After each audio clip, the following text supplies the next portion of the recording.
Есенмісіз эфирда яңалыклар чыгарылышы студияда Лилия Гатина олға тоба койбір темалар турында кыскача. Яуыз һәм ачы сақ булгысы толпаннар уянган. Мөмкин булганча ярдәм итәчәк без шолылар Оренбург өлкәсе халкы өчен гуманитар ярдәм җыя.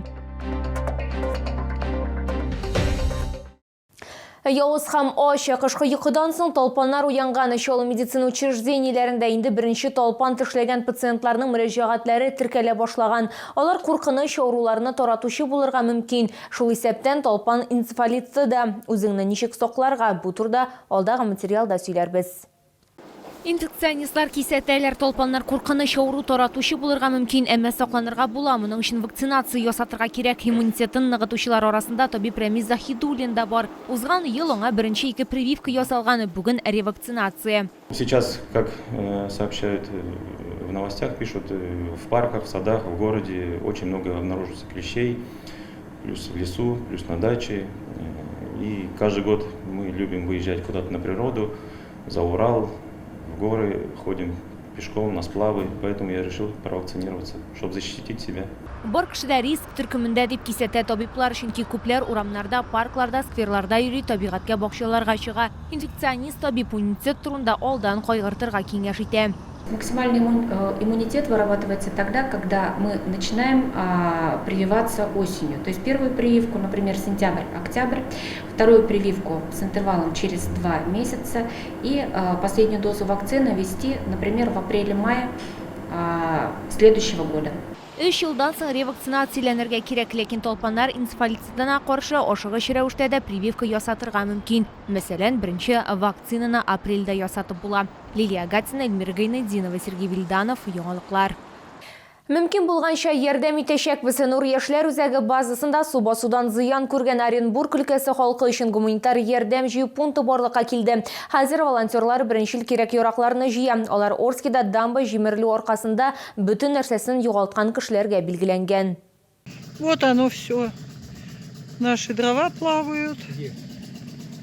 Вот наш гараж затопленный. Котов не видно.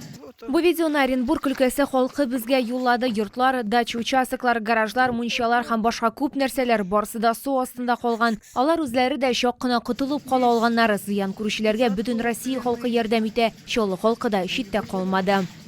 Здравствуйте. Здравствуйте. Вот гуманитарная помощь. Оренбург өлкәсе халкы өчен гуманитар ярдәм җыю пункты эшенең беренче көнендә үк битараф булмаган чолылар иң кирәкле әйберләрне китерә башлаган. Азык-төлек һәм әйберләр җыю предприятиеләрдә, белем бирү учреждениеләрендә дә оештырылган. Сораштырдык, менә белдек куяп килергә, менә алып килдек. Беренчесе, ләкин соңгысы түгел, ди Рамил Гыйльфанов. Чиратагы партия җыелгач алар шунда ук барысында яшьләр үзәгенә алып киләчәкләр. Ә инде урында волонтерлар һәр тартманы аерым туплыйлар. Мәсәлән, берсенә кием салым, икенчесенә азык-төлек тутырыла. Әле уку елы бетмәде, шуңа без балалар өчен каләмнәр, дәфтәрләр җыябыз аларга укырга. Аннары ашамлыклар озын срогы белән бузылмый торган һәм юрганнар, мендәрләр булса да бик әйбәт булыр. Гуманитар ярдәм җыюга теләгән һәр кеше кушыла ала. Берничә көн дәвамында волонтерлар әйберләр һәм азык-төлек кабул итәчәк. Барысы да җыелгач ярдәмне Оренбург өлкәсенә яшәүчеләргә җибәрәчәкләр. Лилия Гатина, Эльмира Гайнетдинова, Сергей Вильданов, яңалыклар. Шолы ЗАГСында үз мөнәсәбәтләрен теркәгән пар туй кортежы өчен гадәти булмаган транспорт сайлаган Ләйсән һәм Максим Семеновлар тантаналар сараена шарлар белән бизәлгән тракторларда киләләр. Ни өчен гашыйклар шундый мөһим көн өчен әлеге төр транспортны сайлаганы бу хакта алдагы минутларда сөйләрбез.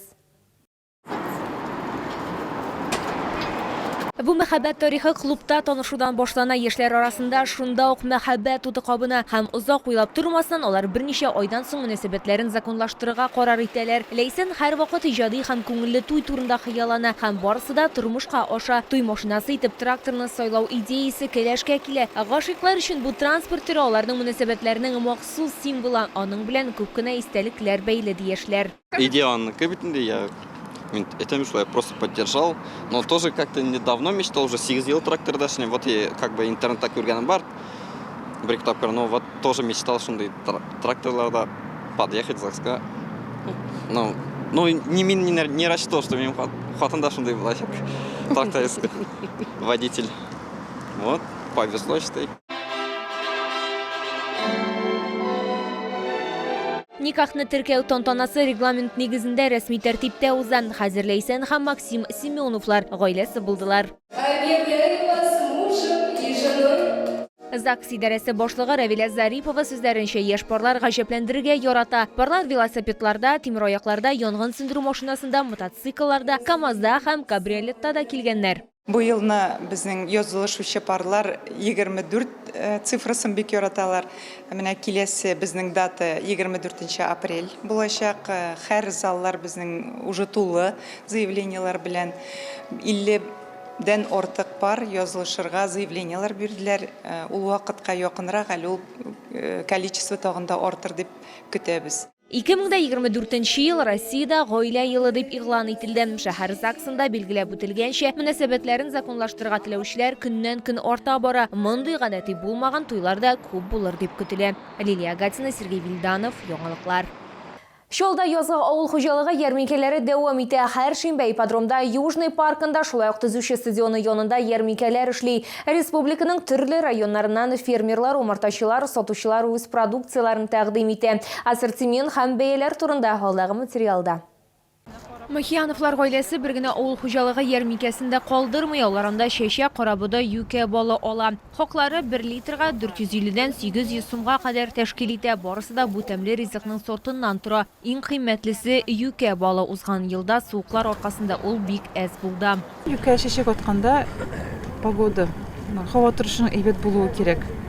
Чөнки яңгыр булуы да менә бик әйбәт түгел, бик кызу булуы да әйбәт түгел. Шуңа инде алла бирсә дип көтә торабыз инде. Бәясе арткан тагын бер продукт ул тавык йомыркасы. Узган елда аның дистәсен 100 сумга алырга була иде. Быел ул 50 сумга кыйммәтрәк. Кабаклары исә 2 тапкырга диярлек өчсезрак. Күкәйләрне без сатабыз, зурларын 150 сумнан, бәләкәйләрен инде 80 сумнан сатып җибәрәбез. 10 штугын. Зурларын инде 150дән сатабыз, чөнки зур тавыклар аларны салалар. Бәләкәйләрен инде яшь тавыклар. Шуның өчен шундый бәя инде безнең. Узган ел белән чагыштырганда сөт продукциясына да бәя арткан, ул 50-70 сумга кыйммәтләнгән. 350 граммлы банкада каймак 250 сум тора. Сатучылар моны логистик чыгымнар белән бәйли дип аңлата. Бәяләр яңа елдан соң тоже үзгәрде, әзрәк кенә өстәдек. Кредитлар да хәзер әзрәк кенә өстәделәр. Шунлыктан бездә продукцияга Üstəmisə şara yox, потому что benzin də qıybatlandı, sələrsək də qıybatlandı. Якын арада икмәк, күмәч эшләнмәләренә дә хаклар үзгәрергә мөмкин. Әлеге сатучылар бәяне әйтә алмый. Бәяләр начар дип әйтә алмасын мин, конечно. Ну әле алдагы көннәрдә көтелә багай нәзәрәк бәяләр үзгәрү. Канәгать олай халыкның берсенең дәгин ризасызлык белдергәне юк. Ихтыяҗы зур булган тагын бер продукт ул ит, сыер итенең килограммы 450 сум тора. Моннан дары күтәреп булмас инде, бу хезмәт хаклары белән артын күтәреп булмас. Булай да бик яхшы бәяләр. Киләсе авыл хуҗалыгы ярминкәсе алдагы шимбә көнне узачак. Лилия Гатина, Эдмир Гайнетдинова, Сергей Вильданов, яңалыклар. Бу сезгә җиткерәсе соңгы мәгълүматыбыз иде. Мин Лилия Гатина, сезнең белән сау булашам. Исән-имин булыгыз.